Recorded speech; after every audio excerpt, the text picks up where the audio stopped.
Good afternoon and welcome to your weekly favorite current affairs program, 60 Minutes Nigeria. My name is Ewosa Agbonlaho. That name doesn't change at all. So it's always a delight to have you on the program. As usual, we have very distinguished personalities who will be dissecting the topic we have today and of course making their contribution to the development of this wonderful country. I know that so many of you are eager to know what transpired in terms of the Supreme Court judgment. Well, that has actually made Nigerians to be on the edge, but it's over now because the petition of Atiku Abubakar and the PDP has been dismissed, and so that has settled that.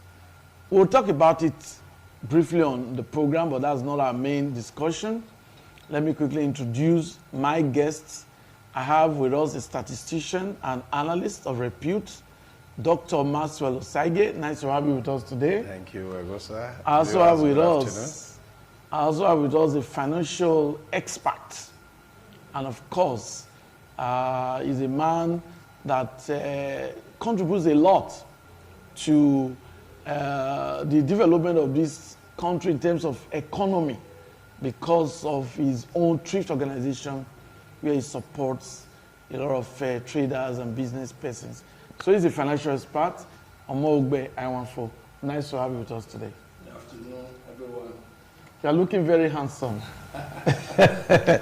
Okay, so 60 Minutes Nigeria, that's the program. And it's always a delight to know that you are there spending your time with us. We'll allow you to phone in later on.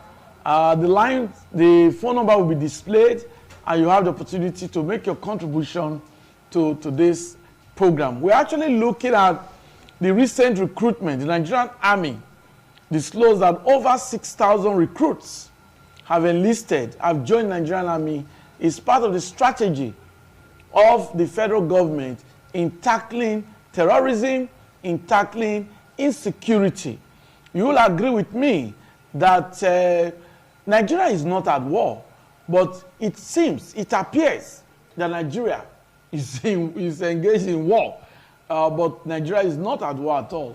But insecurity in different parts of the country gives cause for concern, and this is a bold step by the federal government, a bold step by the Nigerian Army, recruiting over 6,000. Is that the way to go? We also understand that the Nigerian police, they have also recorded interesting numbers in terms of applicants, in terms of application, those who want to enlist in the Nigerian police. Different states. In Edo State, we have over 1,500 applicants. Different states. But we understand that the police authorities are not comfortable with the Southeast. They've not gotten encouraging numbers. It appears they are not interested in joining the police force. So we're talking about that because where there's no security, there can't be development. We'll start with Dr. Maxwell Osaige. Now, are you pleased that it appears the federal government is taking the bull by the horn with this recruitment of over 6,000 military personnel? Okay, thank you, viewers. Okay. And well, it's a good development, yeah. But I wouldn't want us to look at it as if they've done what Napoli couldn't do. It's a normal statutory thing in any system. When you have people going, you have to have people coming to keep the system working. It's just that in this part of the world or this country, we just have many people that we sacrifice among the security officers. Now we sacrifice them by way of negligence on the part of the political class, or by virtue of the statutory order need to provide all the basic things for them to function in their capacity. And I've often asked this question: Why do you have to pay the person working in Shell, working in NNPC or MPDC, etc., much more higher than the person who, on a daily basis, carry gun to defend our motherland? Is a question I've not been able to get an answer to from the political class. If someone whose life is that it can be taken at any given point in time, you pay him as if you are paying civil servants, how do you expect encouragement? You are saying the Southeast, there is no encouragement from that. Yes, that's fact. See, let's be real on this matter. Some persons that are enlisted now, probably who are filled the form and everything, they feel it out of desperate act, not really out of their passion or core. It's just a way of sustainable platform for them to continue their life and everything. Also, it's not just calling for recruitment, because the recruitment that you have done several years before, has it translated to any meaningful progress as far as our security lives are concerned? No. So I think we've come to find out over time that among the ones they've recruited before that are working right there now as police officer or army and everything, they are the one even collaborating. When you heard Asari Dokubo telling the president openly that the oil bunkering you see on a daily basis are directly sponsored by top military chiefs or staff, as the case may be, though the defense headquarters came out to debunk such a claim. But however, I want to believe that the man was speaking from an experience of what he has seen on the grid or on the field, because they are the people who does this surveillance thing for pipeline and everything, vandalism. So on a nutshell, being a kind of an introductory platform for me at this moment, I want to say it's not just all about asking army, or we have over 6,000, or the police, etc., etc. The method of recruitment has to be checked. You don't give a gun to someone that will further create more havoc or create much more loophole to the system. So they must create these checks and balance in ensuring that whosoever that they intend to recruit into the system is someone with the passion to work, not stomach infrastructure. Thank you. Okay, Mr. Omohugbe Amanfo, what's your opening remarks to this? Thank you once again, Alosa, for having me. Firstly, this just concluded the Army officers' recruitment. I had the opportunity to interact with some of my colleagues in the military, like 2 days ago, and they highlighted on the parameters they used in doing this last recruitment. Actually, they've not done the general one. They've not done the general one. The one they've done now are just for only professionals, for drivers and for those that can operate boats, drivers and boat riders only. Those are the ones they've done now, that they've sent to their military training. The general one is coming very shortly. I think it's going to be before the end of the year.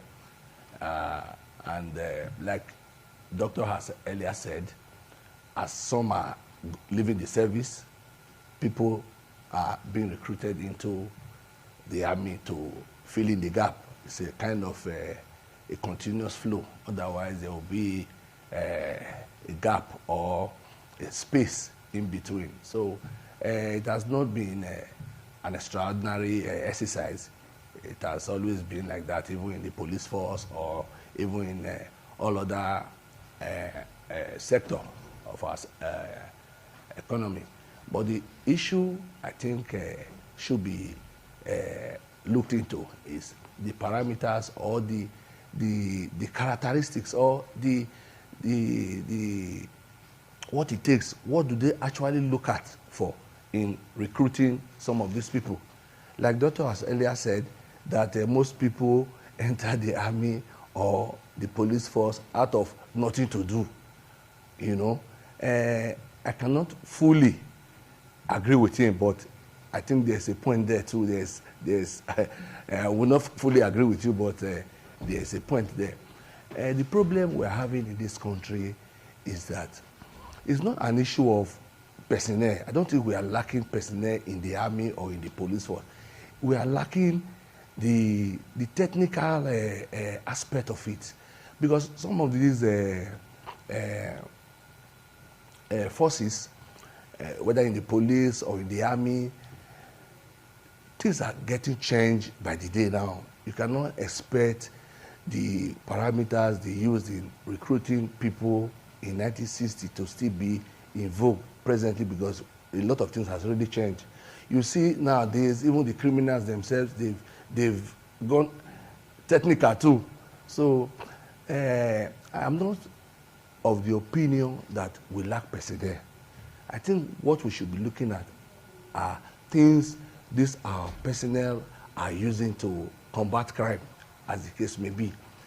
Actually, the army is not supposed to be involved in internal security. They are supposed to check foreign aggression to defend our territory against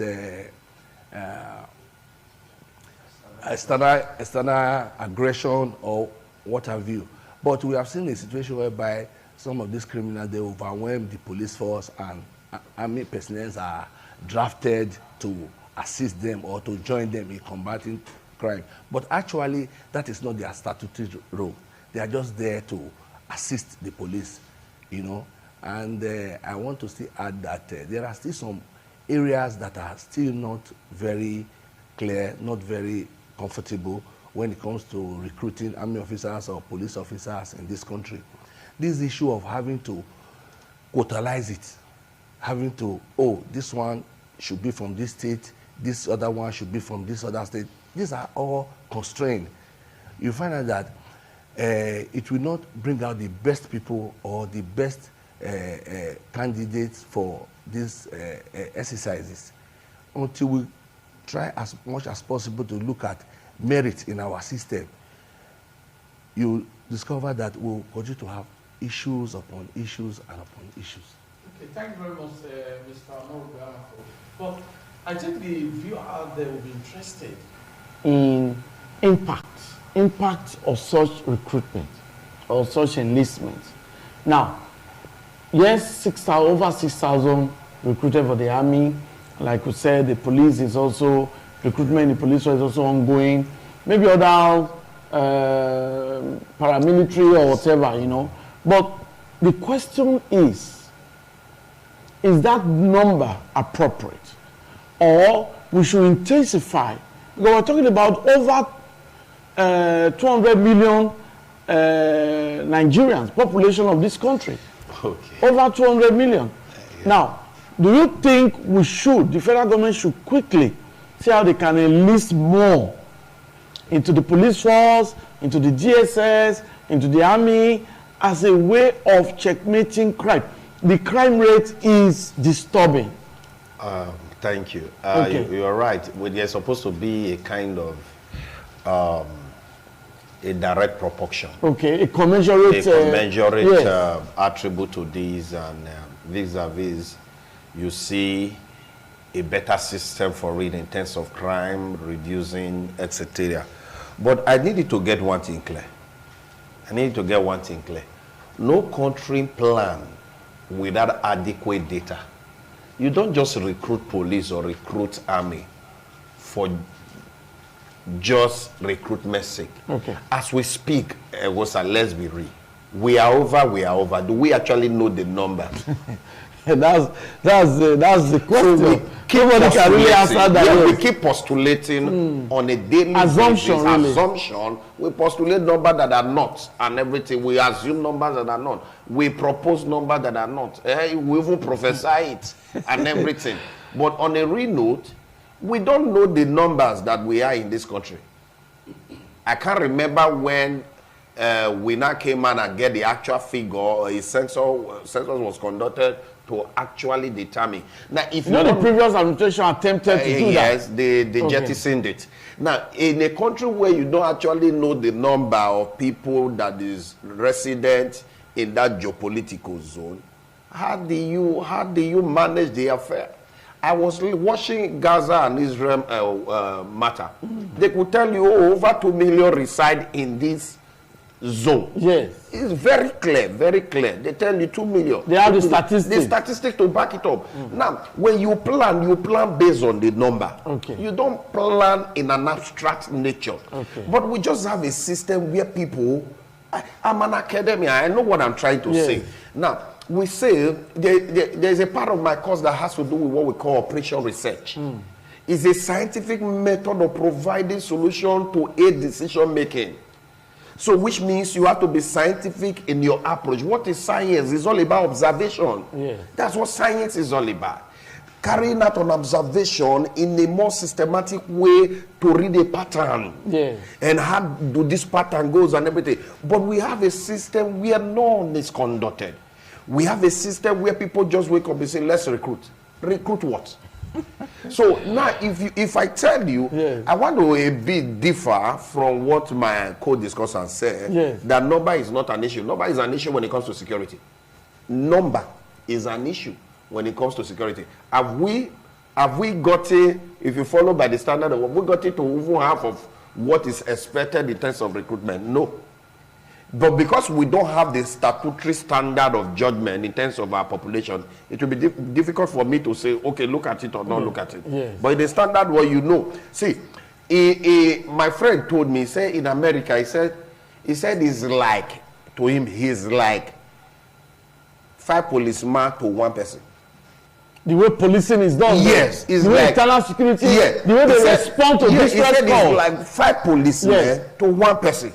It's everywhere you go, you are passing here, you see policemen, you passing here, policemen, everywhere and everything. So they everywhere. Now, in that system where you have, if I walk in here, I see like 10 policemen here. I just come out on the road, I'm seeing like 10 policemen. I will advise myself in a way, if I want to commit crime, that someone is here, someone is here. And if they are optimal in their operational mode. So number is very key. We've not gotten there. We've not even gotten to half. So, but first of all, we need to get our statistics right in terms of the actual data of Nigeria citizens. We also need to know the actual number. As we speak, police cannot tell you how many number of policemen that are in their custody. There is no statistic to back it up. So, it's like I've asked myself more often than not, how long are we going to continue like this, doing something? I was telling somebody yesterday, I said, we were discussing dollar. As we speak today, dollar, they said they appreciated with 10 naira.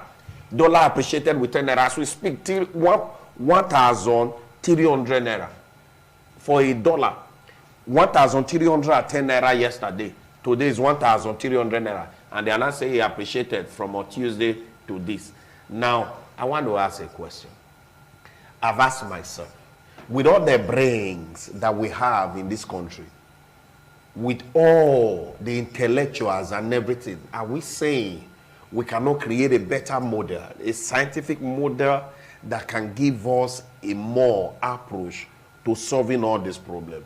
Why do we think that politics is everything? For crying out loud, politics is not the real nature of things. It's a roadmap to creating the real nature of things. So why can't we just say, okay, fine, this thing we are discussing policing or making the society go security-wide.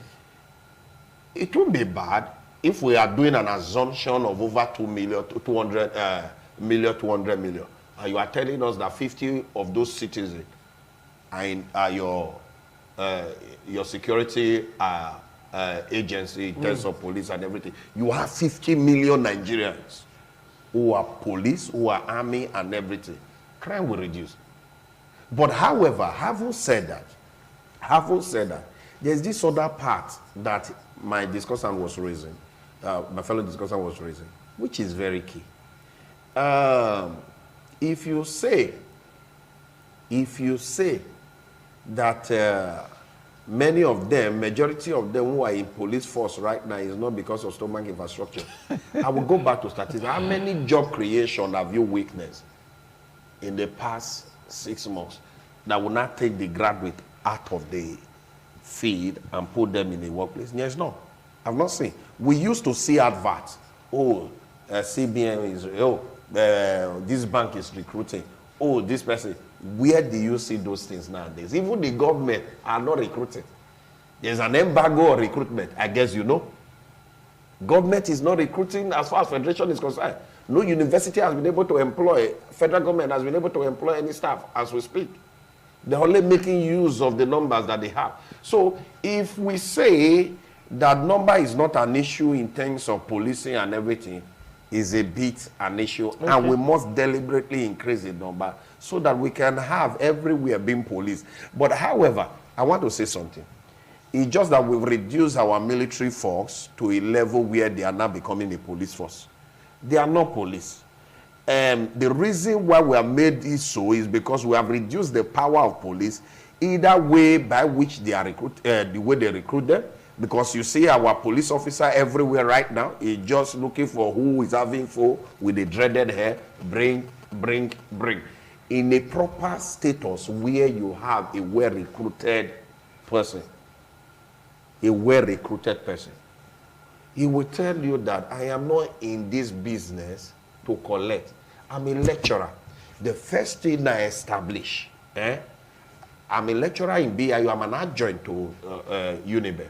I just finished 3 classes in UNIBE and I worked in here. Yeah. The first thing I will establish with my student is this. Look at me. I am not a poor lecturer. This is who I am.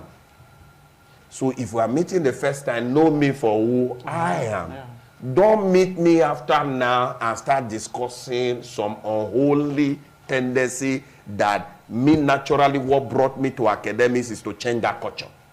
So this is what I hate as a student when I hear all these anomalies that has to do with student blocking his way or not blocking his way. As a student, I hate it. So as a lecturer, I came into the system with a goal and a mindset. And so everybody knows Maxwell that you don't, once you do your exam, go home, I present result and it's there and you see it.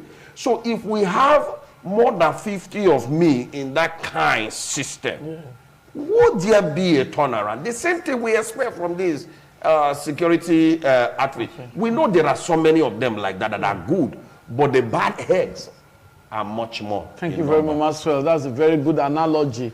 I believe that our viewer will understand that is emphasizing the importance of integrity even in our security force. But let's get the thought of Omori Gbayawan for now. I will just deviate a little. Now, recently there was a bank robbery attack in Benue State, where a DPO, some police personnel were gunned down, lost their lives in the line of duty. Some residents also lost their lives. And the Senate has commenced probe into that. The House of Rep also intend to probe that. Yesterday, some senators actually condemned the robbery attack, but they made something very, very public, and that is the importance of intelligence gathering. Now, it is not just about recruiting personnel. How do we improve, one, synergy between the different security personnel or security agencies, and how do we improve intelligence gathering? How do we introduce technology? I'm happy Dr. Maxwell is a scientist. How do we introduce technology into policing, into the way security is being handled in this country? Yeah, I want to a little bit. Go ahead. Yes. Digress a little bit. Okay. Before coming to you. Yes. Correct an impression. Okay. From Doc. He said his friend in America told him that 5 policemen are policing. It's like 5 to 1 person. I've been opportune to live outside this country, and even in America, I've seen that it's not true. Actually, it is because they have high-tech technology. Okay. It is not by way of manpower. or the number of personnel attached to a particular place. It's just like this place, ITV now. Yeah. Even if you put in 100 policemen to guide ITV and they are not adequately funded and technology is not introduced, they will do nothing. In a place like this premises of ITV, 2 policemen can police this environment with technology, CCTV all around, lighting system all around, 1-2 persons looking at the monitor inside one office, just viewing. He wants to look at the Oluko axis. He zooms to Oluko. He wants to look at New Benin axis like that. And there are just 2-3 people. And when there are people coming to intrude by any means, the person will call for enforcement. That is how it is there. So the issue of just because we are about 200 million to have 50 million policemen, even without technology, it can't work. And in addition to that, how will you police an environment where most times there's no light? We are talking about electricity. If there are lights even in your own compound, street light and all those stuff, you discover that whoever wants to come and perpetuate evil will have a rethink. But a situation whereby a place like Nitel area, Idunwina area to Isio now, they've not had light for like 4 months, and you want to say because you want to police that area, bring in 30,000 policemen to police Isio, Nitel area and Idunwina area that has no light for 4 months. They can't do well. So these are the issues.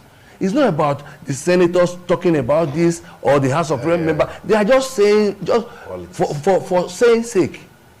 They are the ones that are supposed to sacrifice certain things to make things happen in this country. You just said that they have a committee or a kind of they met recently over the Benue robbery. What are they talking about it? What do they even have to say? In a country where somebody cannot eat 3 times a day, a senator representing that same area is buying Prado G for 200 million. Is that not ridiculous? So at the end of the day, we are still not talking or speaking the truth to ourselves. Until we start to speak the truth to ourselves, we are not getting anywhere in this country. How can you say a House of member or a senator that has 200 million worth of car, his constituent, most of them can't eat bole for dinner, and they are talking about insecurity or bank robbery in Benue? These are all charity. These are all just child's play. The primary, like I always say, the primary responsibility of any government is to protect lives and property of its citizens, which over time we have seen that our previous government, if not these present ones, they've all failed in this respect, because they go in there to amass wealth for themselves. At the end of the day, it's like they get to the people every 4 years. In this time, election has just been concluded. They are all in Abuja now, smiling to the bank. In the next 3.5 years, we won't see them again until the other time election will be coming up again. So the issue I think we should look at in policing Nigeria are the basic things. Good roads. In my area now, if there's theft or an armed robbery or a criminal, whatever, if you call the police, it's only the policeman that knows how to enter my house that can enter. He can't enter through the Osupek axis. He cannot. The roads are bad, no light, no cameras, nothing. So at the end of the day, it's not the amount of personnel that really matters now. Let us try as much as possible. These criminals, they've metamorphosed to a stage that they use technology too now. So the police force or the army should too likewise. It's not about senators do this or House of Representatives, they are doing that. Those ones are just doing their own. So that's the way I look at it. We should look at the technical aspects. Thank you, Mr. Basic development. Yeah. The streets should be with light. Okay. Good roads should be constructed. Thank you, Mr. We'll come back to you, but that will be immediately after this break. This 60 Minutes Nigeria. Okay, it's always a delight to have you back. Spending 60 minutes with us on the program, 60 Minutes Nigeria, is delightsome. We are glad that you are there. My guest, Dr. Master Osaige, is still in the studio, and Mr. Omogbawenfo. We are here to actually keep you educated on the issue we are looking at. We're looking at insecurity. We're looking at the recent recruitment by the Nigerian Army. And my guests have said, yes, recruitment is commendable. We need to get the statistics right. We need to know the population of the country. UN has its own ratio of how many policemen to one person and all of that. And but they talked about the importance of technology, synergy between the different security agencies. The recent robbery, bank robbery in Benue exposed the lapses in our security architecture, and that has is disturbing. So you can call in. I will have our very first caller. He will make his comments. Okay, we just lost that. You can call in. Okay. Okay, good afternoon. Yes, good afternoon. Good afternoon, sir. Please, your name, where are you calling from, and your contribution? Okay, I'm calling from Airport Road. This is Sonny Redo, sir. Okay, good afternoon. Thank you very much, sir. Okay, make your contribution. I greet your guest, and their submission is valid. Okay. You know, like, I think the next person to Dr. Maxwell Yes. disagree with the ratio that 5 police to 1 person. Is actually correct. You know, sometimes we see some certain people, maybe they may be passing by, you see them as though they are working for you. You know, one of the points that we must note in Nigeria is the fact that not until we get our technology right, there's a lot of stuff that cannot actually add up. For example, I remember when I was doing a course in Maxwell's school some years ago, a young guy who is a driver to a professor, he was making a call under a tree that, please, can you raise me 200,000? They said they are recruiting. So his contract needed that money. So I said to myself, here you have a guy who is driving a professor. That shows that the reason why he's driving is because he has not found something else. Yes. So once he finds something else, he throws away his driving. Yeah.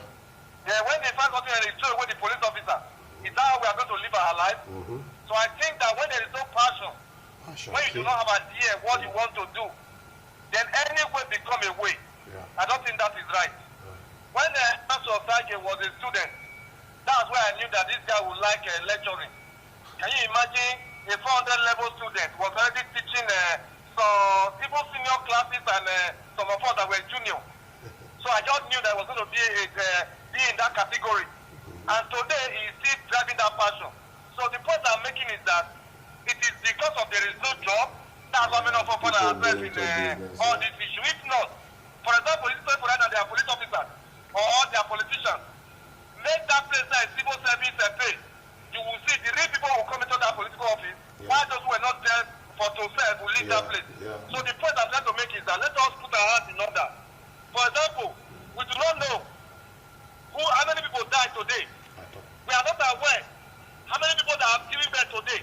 How can you plan in that kind of nation? Just anyhow. So number one, we must have an idea. We have 50 million. So say we have about 200 million. How many are we? If you enter a place in the Middle East today, they give you what they call residency card.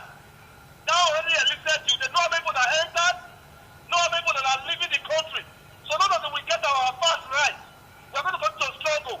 Come to Recruitment, there is no CCTV. So when anything happens, you're going to be relying on hearsay and then say. So I think that we need to move beyond this level because the UN ratio says that 1 person to about 450. But they say in Nigeria, 1 police officer is about 600. That is not even correct. Because I have been in this money. What you see is just this constabulary and vigilante. What happened to others? They are either following politicians or they are attached to big offices and all that. So I think that please let's have a country we can rely on. And with that technology, we can actually fight crime. Thank you. Good afternoon. Yeah, thumbs up for you. Thumbs up for you. I hope you are watching. Thumbs up for that caller from Airport Road, and he has just made very valid comments. Okay, let's get this caller too. Good afternoon. Wonderful presenter. I leave it to you. Thank you. What's your name and where are you calling from? I will tell you my name. This is Pastor, the pastor of the whole world. Okay, I'm there. Where's the Look at the 7 people you brought to studio. Thank you. Oh, this is possible to rule this country. How will you get problem? Thank you. Yes. It's the cat. Nakaba the rule. We don't have a problem. Hello. Nakaba the rule the country. Yes. It's my turn. So what do you think you can do about improving security in Nigeria? People something, or the demand is for the people in coming out. They have nothing to offer. Since I was born to this country, the people have been ruling, they are still the one ruling. They have nothing to offer, they have failed. Hello? Thank you. I'm telling you, they have failed themselves. It's Kabbalah. But I know, woman be afraid. God can never fail. Thank you very much. Thank you. I'm grateful. I appreciate you, my friend. Thank you. You are a great man. Thank you. We know they get you working at TV. I know your papa house. Thank you very much. You said something about the robbery in Bedway. Yes. And I like the fact that my co-discussant vehemently make it clear that it's just a normal child play that we see in National Assembly. Do you remember the Offa robbery? Even the Owo massacre. Owo massacre. Church. Okay, let's say we got result from the Owo massacre as a result of Akeredolu full intervention. We virtually saw what played and who were involved. The Offa robbery that was linked to certain politicians, of the people that worked for those politicians, they were found in those robbery attacks. What did we hear from it? It was counter-accusation, like opposition to, at the end of the day, what they, see, I think when he said something, I really don't know. What has actually increased insecurity in this country might necessarily not just be that people just want to go into crime. The way the political class are now living exotic life as if they are from another world. You that doesn't have anything, you have to start thinking, I need to get some from this man because the way he's putting himself and everything. And also, I live in a community. The community I live in as much as I believe that my house is fenced and everything, but they see me as one of themselves and everything. We have to. But in a case where you have a political class, all you see is everything is like, did you see recently when the Minister of FCT went to Abuja? Did you watch that video? The convoy and everything. If you are an average Nigerian that doesn't have food to eat, and you saw that convoy, and you know what we call stomach. Stomach does not know whether you have job or you don't have job. You must give it something to eat. You will definitely think way out. What is the easiest way out? It's for me to go into crime. So they are the cause. They need to go back to drawing board. They need to say to themselves that 90% of crime that we have right today is aided by politicians. And I say it categorically clear here. Aided whether directly or indirectly. Because if they can cut down their lifestyle. So what you say now is that flamboyant lifestyle should be reduced. During our forefather, my father was a policeman. Yes. Those days, they beg people, you know what you say, they beg people that you go there by I want to serve this country. Yeah, you have a passion. You have a passion for it. I want to serve a policeman. So it was a system where, when you see people going into it, is a dignified thing. So I was told by my father that when he was returning back to village, you need to see the celebration and everything. As a policeman? As a policeman. You let the policeman walk down to you. If anybody walks down to you now and said, I just take a job as a policeman, what will you do? The first thing. The way you will look at that person is like, So, but I think the political class should stop this anyhow like, and let the system, thank you, such Maxwell. as police, to work now we'll better. get the thought of Omorogbe. But let me quickly commend our viewers. Those of you just called and made some very wonderful comments. I think the authorities will surely heed your call. There is need for us to get things right. Security light. We commend the Edo State governor who initiated street lights, very functional street lights. But I think the authorities should also consider adding security cameras to these street lights. One of the callers said in Ring Road, if anything happens, you only depend on hearsay. Even the police seem to be handicapped because when you say investigation, what are you investigating?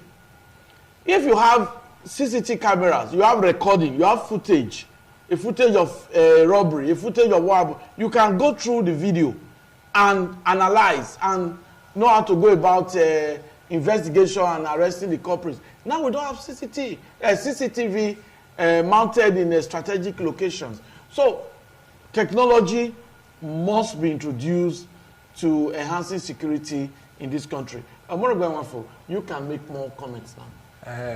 Like what he has said, I want to borrow a little from what he has said. Until we start to have competent people in positions, we are heading nowhere. Because a situation whereby we are being governed by the worst set of people in this country, you can't expect a dog from a goat. Like we always say, Benin always have this adage that the lion will always give birth to a lion. You cannot expect a goat to give birth to a lion. This idea of stocracy, the government that we are operating in this country are being operated by the worst set of people. I looked around recently to see some of our Edo State aspirants and candidates in the past elections. Most of them were people of very questionable character, even from their history. Most of them live abroad anyway. I have had the opportunity of even interacting with them. I don't want to mention names, but you find out that you see this person has done one or two grievous things abroad, has been involved in internet fraud. They call it what? Is that Yahoo? Drug, whatever. Yes. And before you know it, he's a candidate. He's headed to the Senate, or he has a friend member. So how do you expect people like that to know that there should be CCTV camera in Okoro Junction? It is not their business. They don't even know. But a situation whereby, like you have said, the lucrativeness, the flamboyant lifestyle of these people, if it is cut down, without fear of favor, if you give this man 3 Prado Jeep as official cars, I don't think he will use the 3 at once. How? I don't think he will use it. You understand?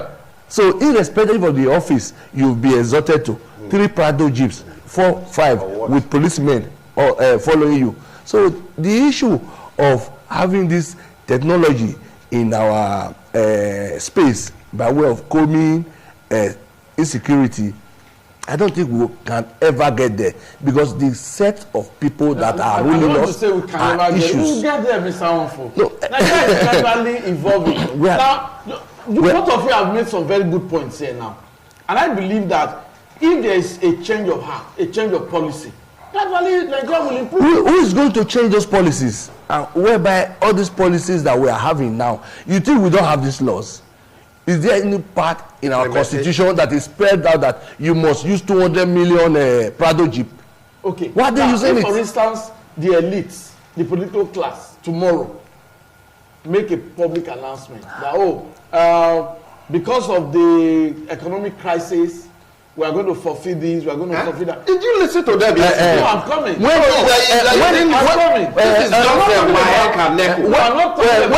they were talking about the issue of palliative to be 8,000 naira, did you hear from any of them that 1% of their salary or their allowances should be cut down? Sir, I said yesterday, did you hear from somebody them? moved a motion and said owing to the hardship of the country, yes, that WAEC and NECO should stop payment of fee. Our rep, who is representing the donut, what's his name, move another motion that this house should adopt a school. yes, Each of the rest should adopt a school where they will not pay. yes, for yes, it's in the news. It's in new. Yes. And at the end of the day, they all said, what is that? And that motion was killed. That's to pay for people for WAEC or NECO as little as that. Is it the same people you are not saying they will not for free? Now, let me make my point. Okay, now, let's what hear I'm you. saying is, like you said, I'm just postulating. Okay. There's nothing impossible because of what Omorogbe said. Anything can happen. These guys, within 24 hours, That's the great they can be a Aristotle. chair. They can be a chair of hand. And they can take decisions, make decisions that will be to favor the people. Mr. Arosa, let me come here. Why do you think these people steal this much? Why do you think so?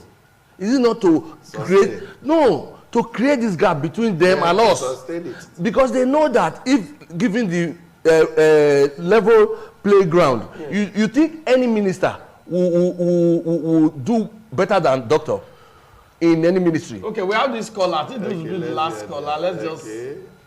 Good afternoon. Come back. Good afternoon. Good afternoon. Can you hear me? Yes. Your name? Where are you calling from? Come back from Airport Road. Okay. You called earlier. I think we need to look at our process of recruitment. Okay. It's very important. Okay. If you notice, there's a young man that was helping me to sell computers for years ago. He graduated from United with a 2-1. He studied petroleum engineering. Okay. Do you know this guy, when he graduated, several applications he wrote, he didn't get a job. But his sister helped him and he traveled to US. You know this guy that was enlisted into the military. And the first assignment after he came out from that training, that's almost a year training. You know the first thing he gave was about $17,000. As I teach you right now, when you say big boy, he's a big boy in the military. This is a Nigerian who did not know anybody. He went through the process. He was enlisted. He wrote an exam. He passed. I think that's the kind of Nigeria we should be looking for. Where you don't need to know a senator, don't need to know any politician. Just get a job because Nigeria needs you and you need to serve. If you look at China, North Korea, South Korea, Japan, Taiwan, the first assignment you must do, compulsory 1 year, you must serve in the military or the police. Do we have that one here? Without money, you leave your job and it's an honor to your family that you serve in the military or in the police. So I think we need to do the same thing so that we will not have our work in our security architecture, rather we'll have our best. Because security is a serious business. Thank you, God bless Nigeria. Thank you very much. Thank you. I seem to have a serious liking for a caller from this Airport Road. Maybe you need to come on this program and be one of my guests so that you can actually ventilate the ideas that you have. That would be a good one. Okay, gentlemen, your closing remark. Time is not always our friend on the program. Right. But it's been what the why.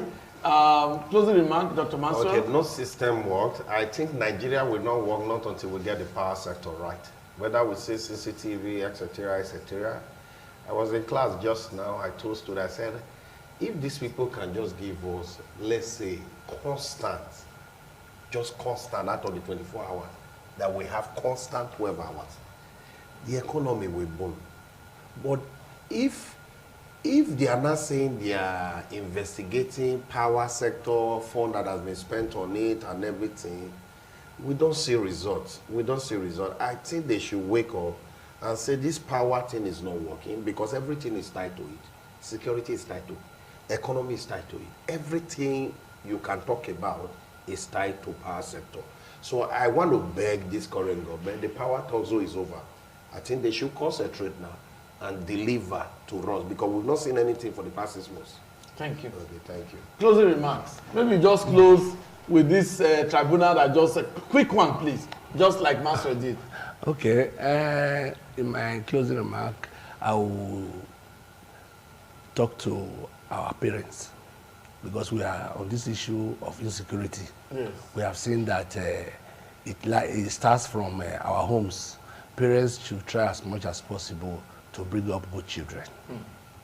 Thank you very much. A quick one on the tribunal.